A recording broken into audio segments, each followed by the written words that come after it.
దర్శకధీరుడు రాజమౌళి బాహుబలి మూవీతో చారిత్రాత్మక విజయం సాధించేశాడు. బాహుబలి 2తో భారీ మొత్తాన్నే తన ఖాతాలో వేసుకున్నాడని అంటున్నారు. అయితే ఈ సినిమా ద్వారా రాజమౌళికి ఎంత మొత్తం దక్కిందనే విషయం చెప్పడం కష్టమే కానీ ఆయన గురించి వస్తున్న వార్తలను చూస్తే మాత్రం నిజమే అనిపించక మానదు. హైదరాబాద్ సమీపంలో 100 ఎకరాల ల్యాండ్ రాజమౌళి కొన్నాడని, అందులో ఓ పెద్ద ఫామ్ హౌస్ కట్టుకుంటున్నాడని ఇప్పటికే టాక్ ఉంది. దీంతో పాటు తెలుగు రాష్ట్రాల్లోని పలు ప్రాంతాల్లో భూములపై పెట్టుబడులు చేస్తున్నాడని వార్తలు వచ్చాయి. రియల్ ఎస్టేట్ పై జక్కన్న భారీగా ఇన్వెస్ట్ చేస్తున్నాడని అంటున్నారు. వీటితో పాటు రాజమౌళి ఇప్పుడు ఓ కాస్ట్లీ కారు కొనుగోలు చేశారు. తాజాగా జక్కన్న తన పర్సనల్ అవసరాల కోసం ఓ ఖరీదైన కారు సొంతం చేసుకున్నారు.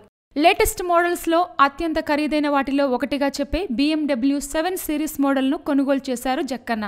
హైదరాబాద్లో దీని ఎక్స్ షోరూమ్ ధర కనీసం ₹1,00,00,000 ఉంటుంది.